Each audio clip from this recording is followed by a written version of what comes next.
Now we are going to review Marvel's X2, which is the second film in the first X-Men trilogy.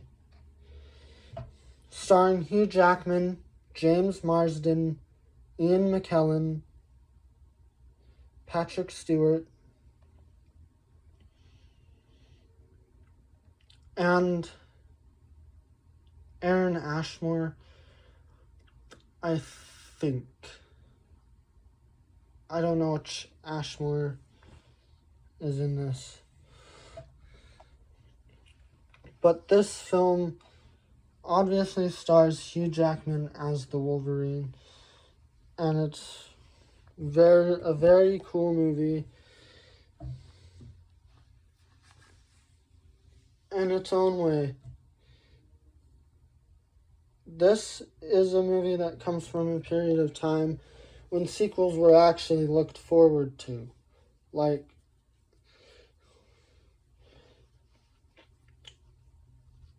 sequels have been even less looked forward to now than they were back in the day. This movie here comes from the same time that The Dark Knight came from in lots of ways. In the 2010s, the desire for sequels just left.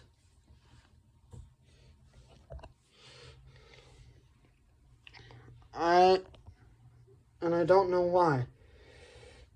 Because it's like really perfect. It's directed by Bryan Singer,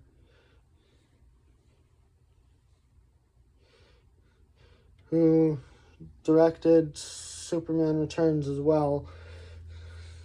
And the score is done by John Ottman, who also did the score for Superman Returns. So, like,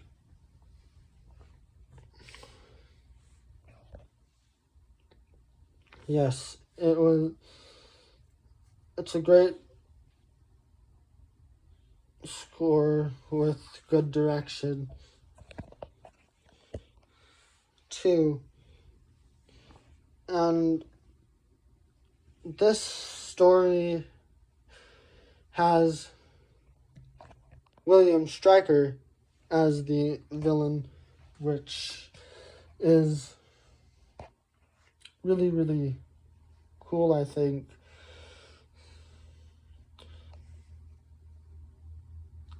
It alludes to Wolverine's origin story.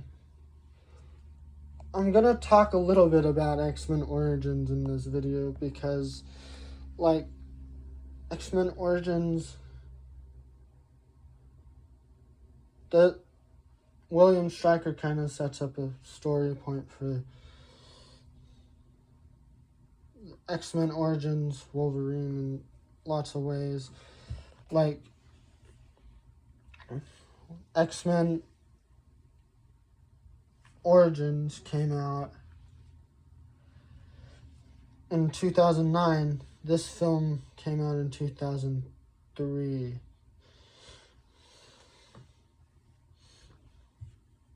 Shortly after Lord of the Rings finished up. And, yeah. Hugh Jackman, yeah.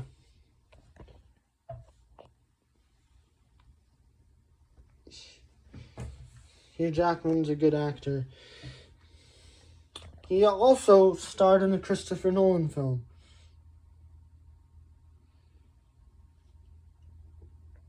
The Prestige, which is a really good movie. He starred alongside Christian Bale and Michael Caine in that film. In this film, he stars along James Marsden, which is also in Superman Returns, Ian McKellen, which is in Lord of the Rings and The Hobbit, and voices the villain in Flushed Away. And then Patrick Stewart, which is Jean-Luc Picard in the Star Trek movies.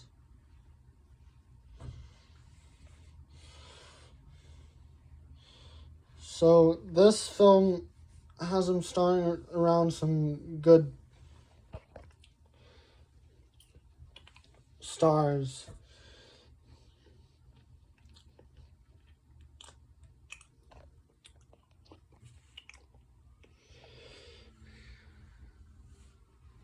And yes, this film has some pretty good music and a pretty good villain. William Stryker is the best villain. One of the best scenes in the X-Men trilogy is in this movie. It's the scene where the mansion is getting infiltrated.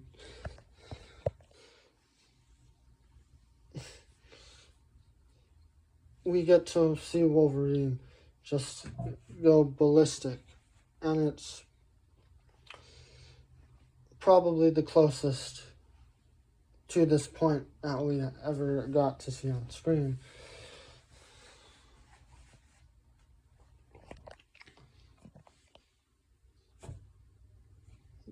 Yes, Logan did come out in 2017, but that was 14 years after this. Yeah, Logan allowed us to go all the way with Wolverine.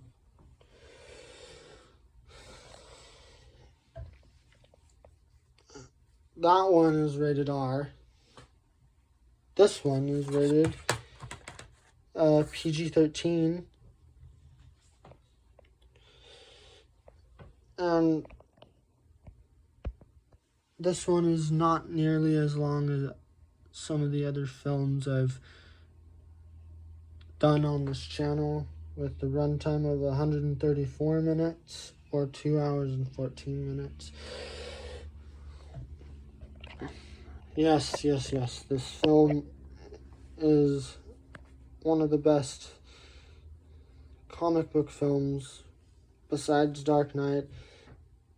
And just like Dark Knight, it's the second film in a film trilogy. A very strong sequel to its predecessor, and a very strong prequel to its after.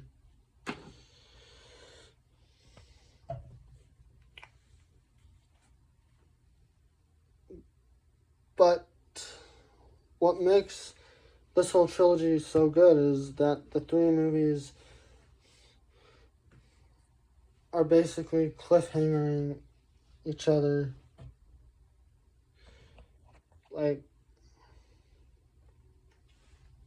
And that's what they were good at in the 2000s. Really up till 2009, sequels were, people were enthusiastic about sequels.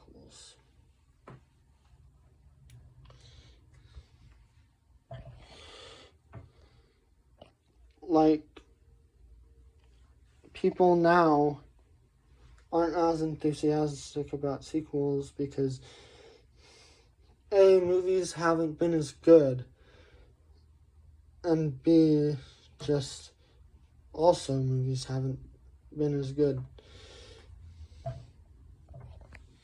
This, though, is one of the best superhero films you'll ever see in your life. The superhero film era was from basically 1978 to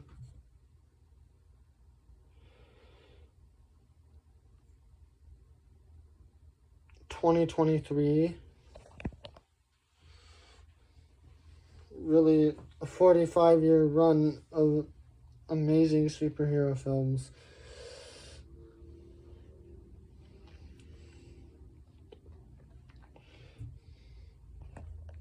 Starting, of course, with Richard Donner's Superman the movie, which came out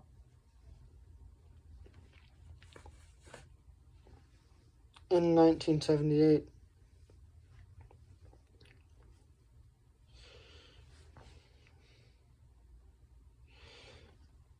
Absolutely perfect. Made lots of money. It made it possible for them to make these movies. The Dark Knight trilogy and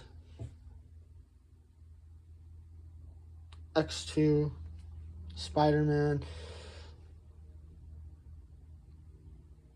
and like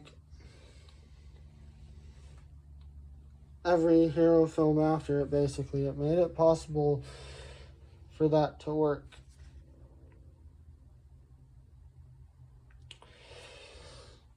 Yeah, X2 is an awesome movie. You should watch it.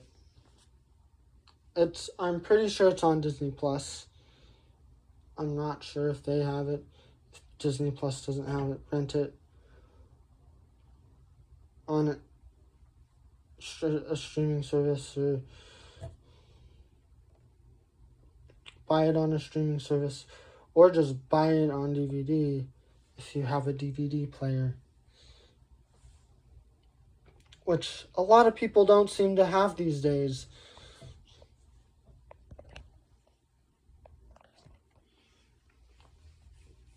Or I'm just unk, as the new people say.